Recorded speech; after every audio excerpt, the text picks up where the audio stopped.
a wonderful time since the election was announced, and I don't suppose any of us will experience anything quite so fantastic again.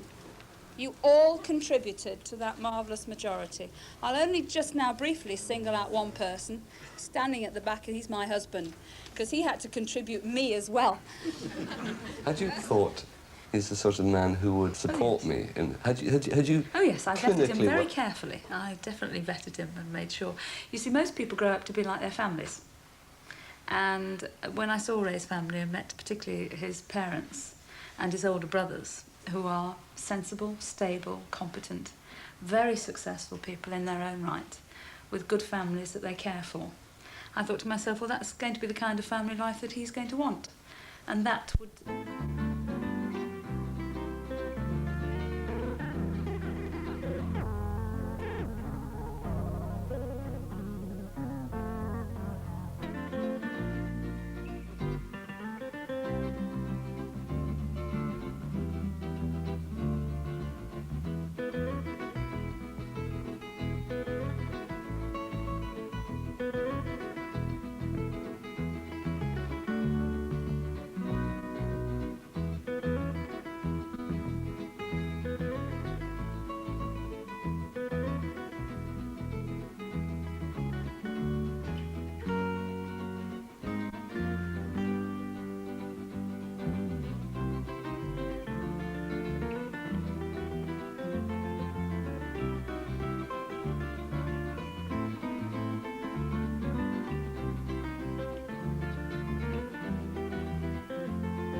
What's it like being married to Edwina? Oh, I think that irritates and embarrasses him very much indeed. I mean, I'd really consider it one of the daftest questions in the language. And it is usually asked by somebody who's had too much to drink. It is usually asked by somebody who is older than we are and considered to be less intelligent than we are. But particularly it is usually asked in... if the question was asked in a completely kind and genial fashion, then one would recognise that and respond in that way. But it is usually asked in a fairly snide fashion, in terms of, you know, do you ever see her? Or, my gosh, you must be good with the washing up and so on, because she's always out. And I regard that as being, I think, none of their business. But it's the attitude that one must be some sort of freak, or she must be some sort of freak simply because she's involved in politics, is irritating. When Edwina left home in Liverpool to work in London, she got a job here at one of the world's largest firms of accountants. She'd been warned that her boss was a bit formidable, but she soon sorted him out and, of course, eventually married him. Edwina moved on after a year. Business and pleasure didn't mix. Yes. Today, Ray is a partner in the firm, working quite happily in the shadow of one of the rising stars of Westminster. This is Edwina Currie.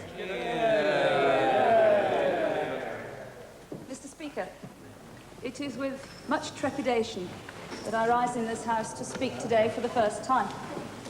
You'll find before you a new member perhaps more surprised than most to be here, especially as I had a majority of over 8,000 in what was supposed to be a Labour marginal. Ray doesn't always agree with the same sort of philosophies that you agree, does he? No, that's right. I mean, for example, I voted in favour of hanging, or in favour of capital punishment, and he would have voted against it. But then if you've got two capable and loving people, it's not likely they're going to agree on absolutely everything. The interesting question is how they disagree and what they make of their disagreements. Now, we are both interested in politics, and we do occasionally talk about politics at home. And we don't let the argument go so far as to fall out about it. It's not that important between us. I have constituents who work for Rolls-Royce and for British Rail.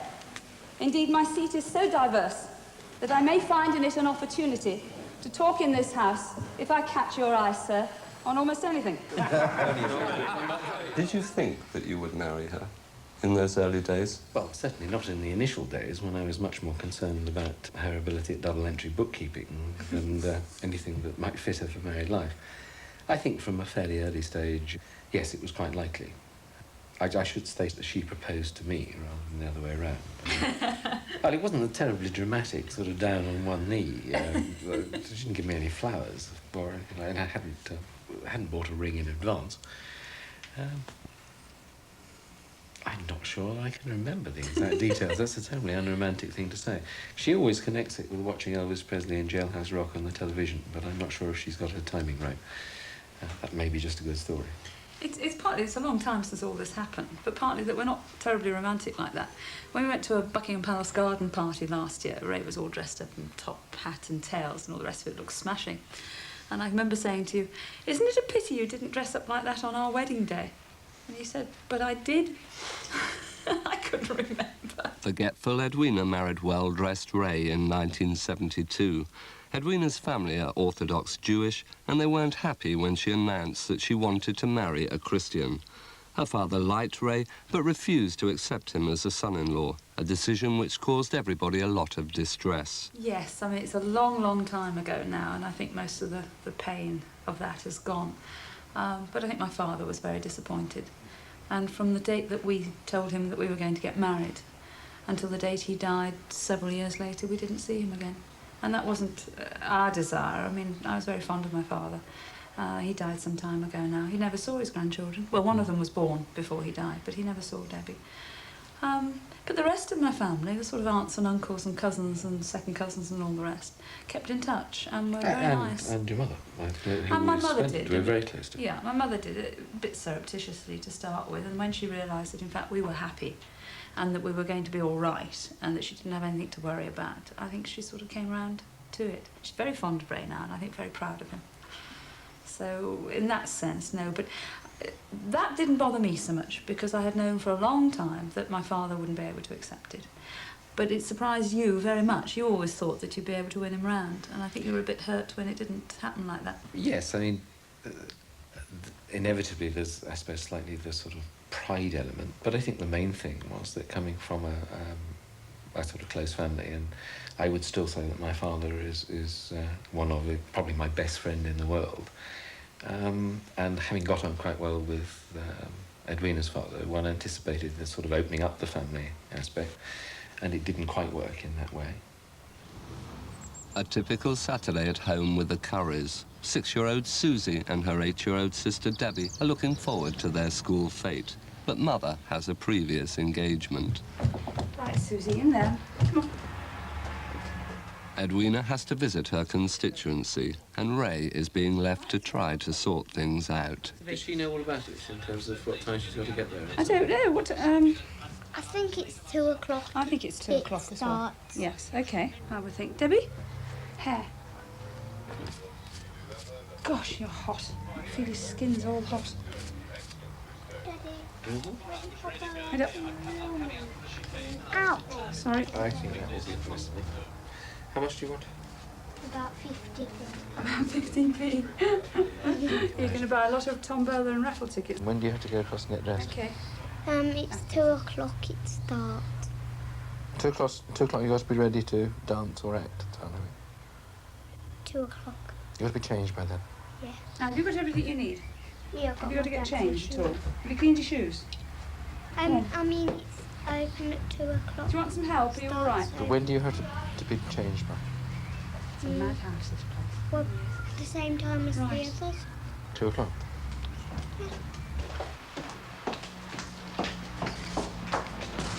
Right, everybody ready? Kids? Ray?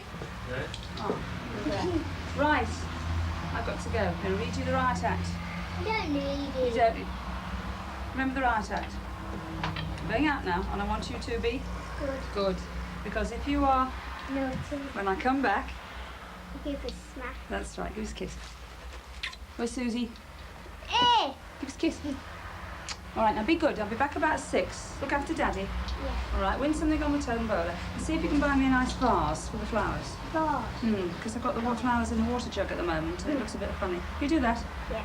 Okay. All right, go and look after Daddy then. Bye.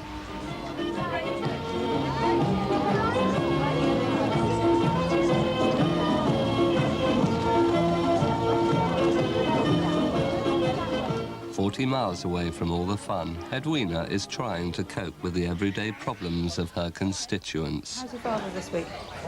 You can tell me that the sewage is where it shouldn't be.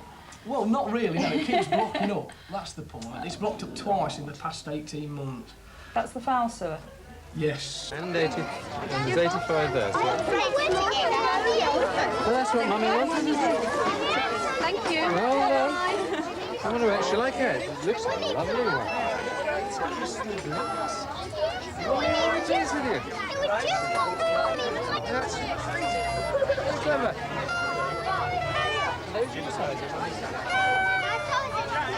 Mummy, where should we go now? The first time, I rung the council up straight away, and they were fantastic. They came straight out and unblocked it. Yeah. And what was blocking it? The usual stuff, you know. I don't actually have the power to make them do anything. All I have the power to do is nag. All right? Oh, so I can nag. It's here among the people that every MP starts the climb to the top. Edwina is ambitious, but just like her heroine, Mrs. Thatcher before her, cautious when it comes to the big question. Do you want to be Prime Minister? No. Because apart from anything else, I'm not really very interested in foreign affairs. And we've got a lot of people in the party, particularly in Parliament now, who are interested in the diplomatic service and the foreign service and the British-Arabian friendship group and so on, and it really doesn't turn me on at all. I'm actually interested in people being in hospital or needing a home help or wanting sheltered housing. That's my field, and that's a very mundane, everyday kind of local government field, and that's what interests me. Before getting into Parliament, Edwina was a big shot on Birmingham City Council. But her first taste of national fame came in 1981 at the Conservative Party conference, when she gave a dramatic performance in the debate on law and order. Mr. Chairman, I want to disagree with this motion because it says we should provide the police and courts with more powers. I think they've got the powers, but we don't let them use them. Now, let me make one thing clear. I'm not concerned about prisoners' welfare. You know, perhaps I should be, but I'm not. I am concerned about the 400-odd people that have to work inside the prison. I'm actually quite deliberate sometimes in trying to get into, say, the tabloid press or onto TV, because I feel that if responsible politicians don't do that, irresponsible ones will. And so I brought something very interesting, Mr. Chairman. I brought a pair of handcuffs. Now, don't worry, I'm not going to chain myself to the rostrum or anything like that. But I am convinced that we should allow the police to use their existing powers and put these on our criminals and leave them on. But what, of course, happens... The handcuffs and so on, I mean, it's definitely not my style if I was making speeches, but I wouldn't be making speeches there. The vast majority of the time, I am proud of what she does. I'm not necessarily proud of the fact that it's appeared in yet another newspaper and so on, because I think some of our newspapers choose to print things for the wrong reasons, not necessarily because it's a brilliant speech or a very good idea or a new idea or there's real imagination, but perhaps because on some occasions the fact that it's an attractive young woman speaking as opposed to let's say, quite a lot of the 650 MPs are not attractive young women. A popular watering hole in Westminster. Tell me, I mean, when you first went into the chamber, I mean, you're familiar with the House of Commons, but I mean, how did you feel? Were you awe-inspired by it, or you just briskly get on with it? Thrilled to bits. I have been walking on cloud nine ever since I arrived. Edwina's host is the editor of the Daily Express gossip column. Let me ask you something. You wanted to do an interview. Can I ask you why? There's Well, 102 new Conservative MPs, most of whom are far posher than I am. Why me? Because there isn't anybody else who's being called the next Mrs. Thatcher. I'm not the next Mrs. Thatcher. We actually have the same birthday. Now that is pure coincidence. Nobody planned it that way. And so, in fact, when she was in the House of Commons, I watched her progress with some interest because same birthday, another woman, you know, you just sort of follow what happens. We both had fathers who owned shops, who were interested in politics, used to come home and talk politics all the time. And I imagine that she, like me, got a bit argumentative at home and used to join in. We both went to good grammar schools where the headmistress said, you are going to university. Never mind what your mother says. On the whole, women MPs are motivated by the most suspect motives. Politics, obviously, in this country is still very male-oriented. I mean, do you think that that has something to do with your determination to beat the men at their own game? Philosophically, no, but in practice, if somebody starts implying that I can't do it, either because I'm a woman or for any other reason, I start gritting my teeth and muttering darkly, I'll show you. Bisley, venue for the annual shooting match between the Commons and the Lords. No woman has ever been selected for the Commons team, but Edwina intends to change all that. I really don't think it's right to see these women come down here sprawling about on the turf like this. Fine problem, I think, handling the rifle for the first time. No, it's very game over. But the rifles are very heavy. You must accept that a woman's wrist is considerably less strong than a man. Try and keep that left arm as much underneath the rifle as possible. You're getting trouble in your constituency with that remark. You had the feminists all over you.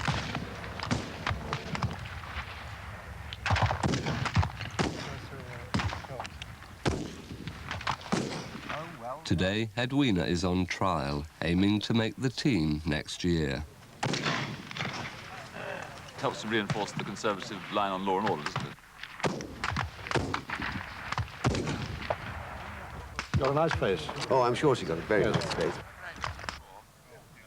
Well, she's no worse than some of the other MPs. Well, that's good. It's a bullseye. Oh, you're kidding. I can teach Michael Colvin to tease me.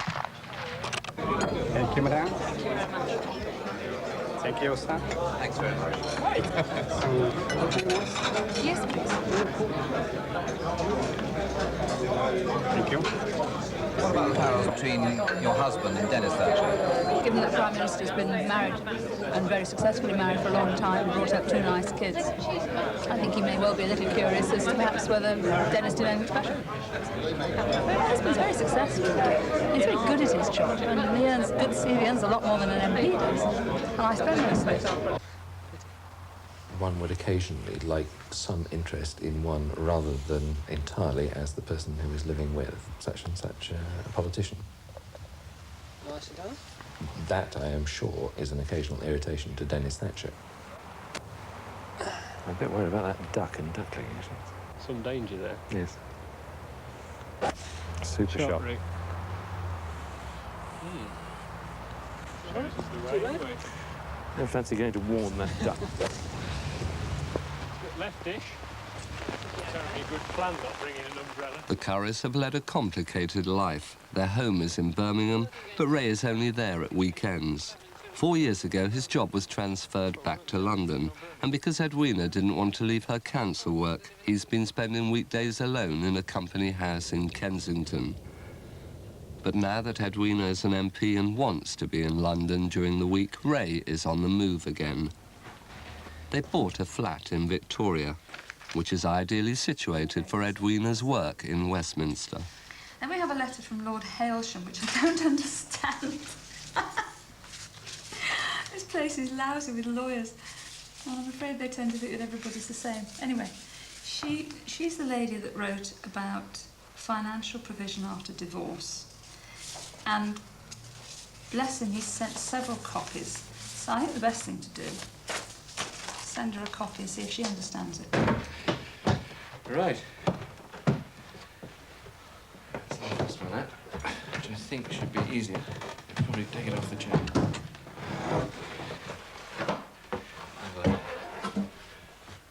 I need your help to do something a little different.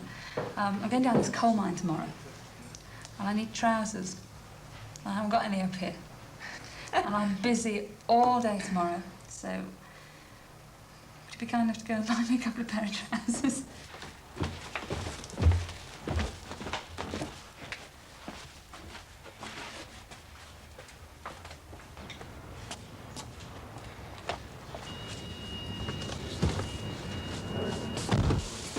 I mean, use a common sense. The Army, Navy or someone like that. Right. And also I'm wide. So if they look like small 14s, it might be an idea to get a bigger size. Have a word with them anyway and say who they're for.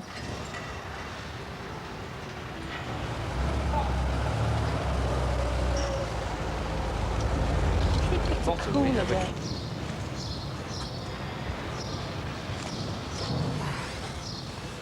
Okay? I think that'll do. Can I take my hat? Careful, that's very expensive, you know. Oh, God.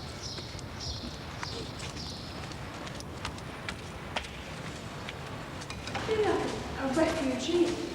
I know my grandfather felt coming out of Poland now. You all right? No, nice, I know. 5 days a week for 4 years, Ray has lived alone in London. Now he and Edwina are having to learn to live together again full-time. And it hasn't all been a bed of roses. I have to restrain myself because sometimes I come back from the house and I've had a good day or I've made a speech or something like that and I'm all excited and I'm high and I want to tell him about it. And it's 1 o'clock in the morning and he's shattered and what he really wants to do is go to sleep. And I'm being a bore. And he has to find ways of indicating it without getting me too uptight, because if I'm still excited, the last thing I want to do is be brought down with a bump. And we're still exploring that, aren't we? Like, I'm not intent on bringing down with a bump, but certainly 1 o'clock in the morning, or on one occasion this week, 2:30, then I'm not that enthusiastic about hearing what particular government minister said during the debate and what were the particular fine points of the logical argument and how well they were appreciated by 400 Conservative MPs. It is very good indeed to come away from the House of Commons where everyone's saying, well done. And where everyone is sort of, there's a degree of overkill, a degree of hype there. They say things that sometimes they don't mean. It's very good to come home and find my husband muttering about where have I put his razor, or something like that, or there wasn't any milk and what happened this morning and so on. That's actually very good for me. I sometimes resent it, but on cool reflection the next day, I'd much rather that happen than always be with people who are hyping. I've got a normal family life, and I'm very, very lucky. The other one's got more sense. But I think this one is more likely to be a politician. This one's going to be a better politician. However far Edwina goes, she'll go further. That's going to be. Seems to have taken an active part in the debates and everything, which is most encouraging. Don't you think so? Well, we work for her, now she's got to work for us. That could be quite right. The constituency is so marvellous. Oh, and the majority is such that we can really hope that it's going to be a long-term assignment. Oh, yes. I lost my voice. It just packed up completely. I know you was... I thought it was very funny, except me. I didn't think it was funny at all. Very quiet, but gives her all the support she could possibly require. Exactly. He's just quietly there all the time, reassuring her and giving her any confidence she needs. I think so. Yes. And looking after her, actually, making sure she gets the rest and peace she needs. She couldn't do it otherwise. No.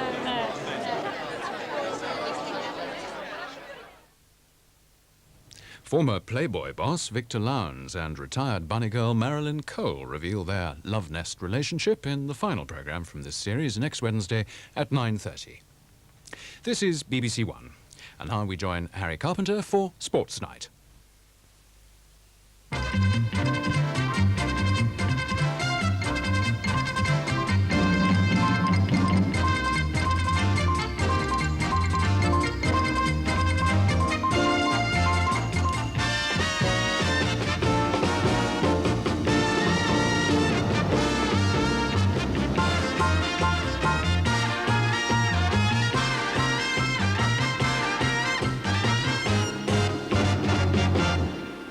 Good evening. A busy programme for you tonight. 5 sports in all with the emphasis on boxing.